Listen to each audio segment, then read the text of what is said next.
बिस्मिल्लाहिर्रहमानिर्रहीम। अस्सलाम वालेकुम। आप देख रहे हैं यूट्यूब चैनल। मेरा नाम हसन निसार है। नाज़रीन, सबसे पहले मेरी दाई जानिब एक तस्वीर देखें। ये 5 इस्लामाबाद के जजेस, और ये वो जजेस हैं जिन्होंने अपने ज़मीर का सौदा करने से साफ इनकार कर दिया, और ये इंसाफ मांगने सुप्रीम कोर्ट में पहुंच गए हैं। और ये रजिस्ट्रार के ऑफिस में बैठे हुए कह रहे हैं कि हमें इंसाफ दें।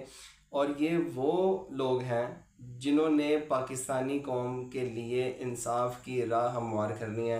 पाकिस्तानियों को उनके हकूक़, उनके साथ जो ज़्यादतियाँ रियासत की तरफ से या लोगों की तरफ से होती हैं, ये उनको इंसाफ देते हैं। लेकिन जो लोग इंसाफ देते हैं वो आज ख़ुद को इंसाफ का मुतलाशी पा रहे हैं और इंसाफ के लिए सुप्रीम कोर्ट में आए हैं कि हमें इंसाफ दिया जाए।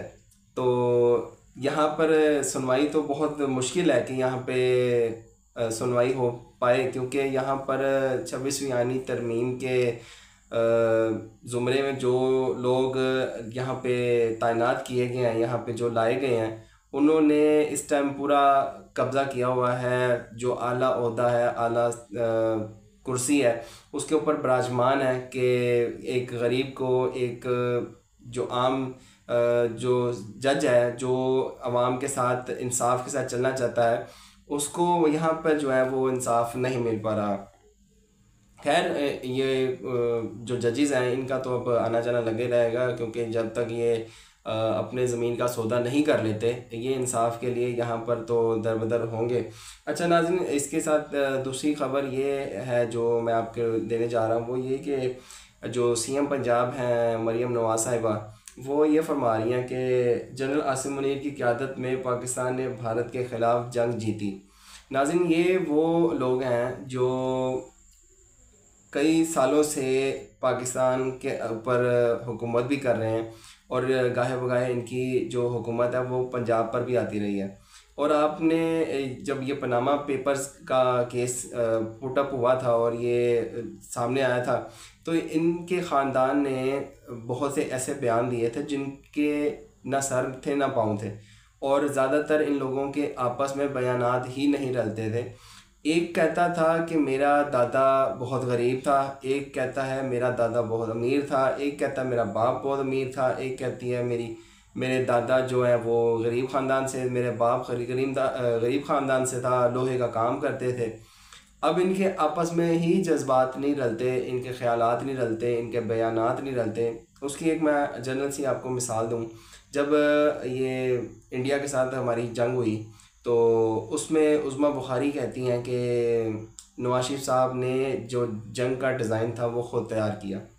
अब यहाँ पर जो हमारी सीएम है, इन्होंने कहा है कि जी जो हमारे चीफ़ ऑफ आर्मी स्टाफ हैं और फील्ड मार्शल आसिम मुनीर साहब, इनकी क़यादत में पाकिस्तान ने जंग जीती। यहाँ पर ही इनके बयानात में तज़ादात है, और इनके बयानात अब आपस में रल ही नहीं रहे।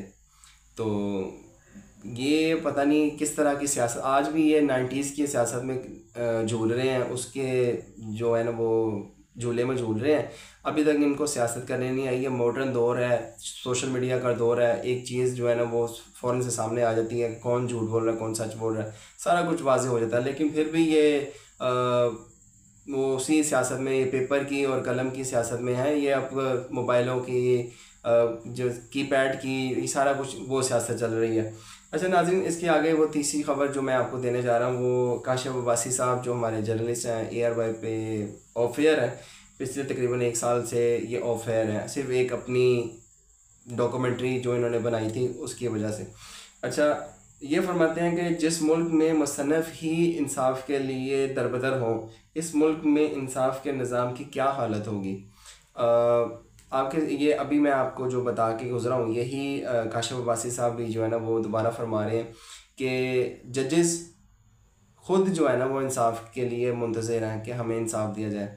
हमारे काम के अंदर खलल डाला जाता है, हमारे काम में इन्वॉल्वमेंट बहुत ज़्यादा है, और इसी इन्वॉल्वमेंट को ख़त्म करने के लिए और इसकी दरख्वास्त लेके सुप्रीम कोर्ट में गए हैं कि हमें तहफ़्फ़ुज़ दिया जाए, हमें जो है वो इंसाफ दिया जाए कि हमारे काम में खलल डाला जाता है, हमें काम नहीं देने जाता, काम नहीं करने दिया जाता, और जो है ना वो अपने फ़ैसले हम हमारे ऊपर जो है ना वो मुसल्लत किया जाते हैं कि हमारी मर्ज़ी से जो है वो फ़ैसले दिए जाएं, हम जिस जैसा कहते हैं वैसा किया जाए। लेकिन ये 5 खुददार जजेस जो इस्लामाबाद हाई कोर्ट्स के हैं, इन्होंने अपने ज़मीर का सौदा करने से साफ़ इनकार किया हुआ है, और जब तक ये डटे हुए हैं तब तक तो जो अपनी मर्ज़ी का फ़ैसला इनसे लेना चाहते हैं वो तो नहीं ले पाएंगे। खैर, इससे आगे की जो ख़बर है वो मैं आगे आगे आपको देने जाता हूँ। ये जस्टिस मोहसिन कैनी हैं, इस्लामाबाद हाई कोर्ट के ही हैं। ये भी जब ये पेशी पर आए थे तो उन्होंने एक बात कही थी एक सहाफ़ी को कि अब तो सुप्रीम कोर्ट में आना जाना लगा रहेगा। इसका मतलब ये है कि ये जिस उम्मीद से इस्लामाबाद की जो सुप्रीम कोर्ट है इसमें जो नीयत बना कर आए थे, इसका मतलब तो यही है कि इनको जो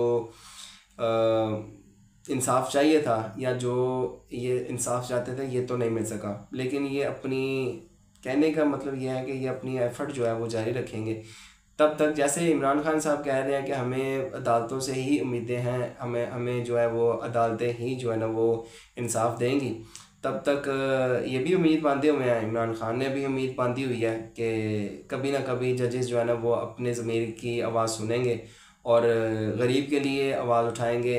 इस रियासत की जो इस टाइम फ़िरौनत है उसको जो है वो निस्त व नबूद करेंगे और रियासत को असल शेप देंगे, अदलिया को असल शेप देंगे, इंसाफ को असल शेप देंगे और गरीब के लिए जो है ना वो रास्ते हमवार करेंगे।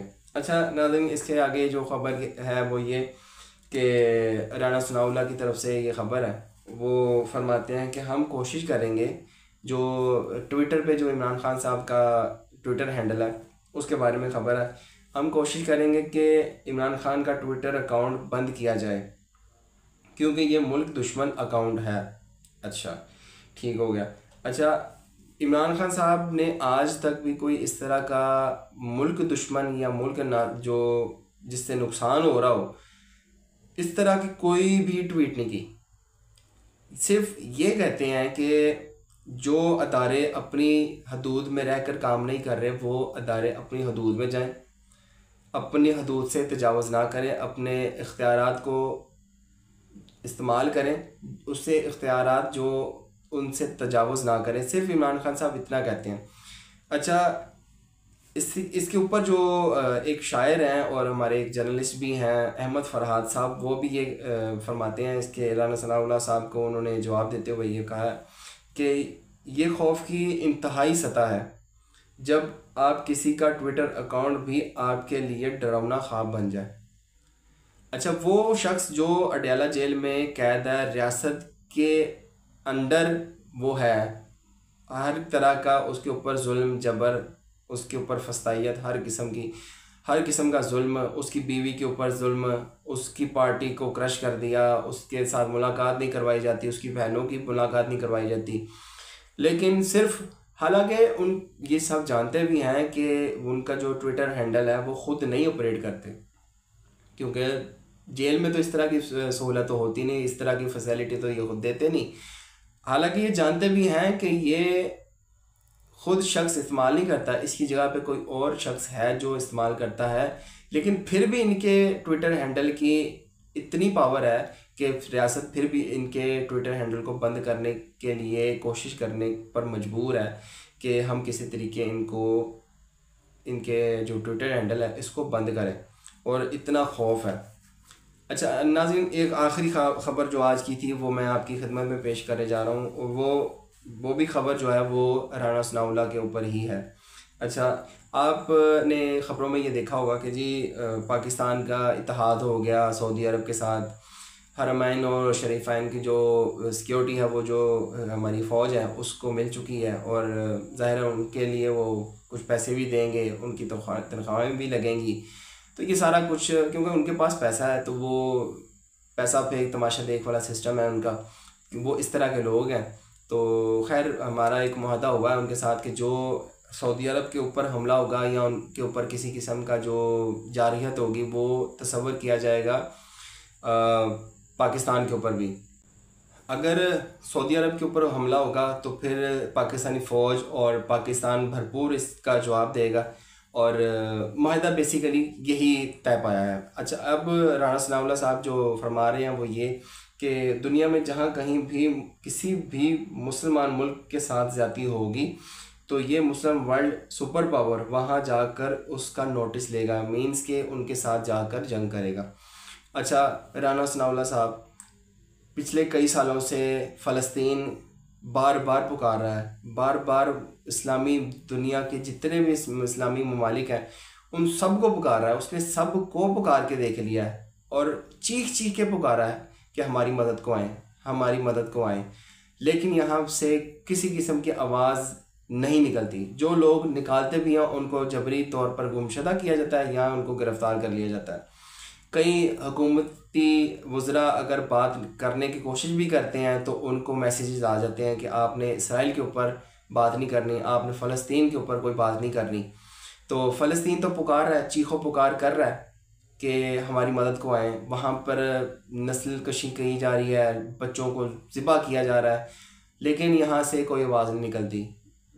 ये लोग सिर्फ पैसों के भूखे हैं और ये सिर्फ बयानबाजी तक महदूद है, इससे आगे ये कुछ भी नहीं कर सकते। फ़लस्तीन चीखो पुकार के साथ रोज़ाना वहाँ पर इसराइल अपनी जारहियत दिखाता है, रोज़ाना वहाँ पर ख़वातीन को मारता है, रोज़ाना वहाँ पे बच्चों को शहीद करता है, लेकिन यहाँ से कोई आवाज़ नहीं जाती। सिर्फ अपने जो आका है अमेरिका और इसराइल के जो एजेंट्स हैं पाकिस्तान के अंदर, उनको सिर्फ यही है कि आपने बात नहीं होने देनी इसराइल के ख़िलाफ़, इसराइल के ख़िलाफ़ बात नहीं होने देनी।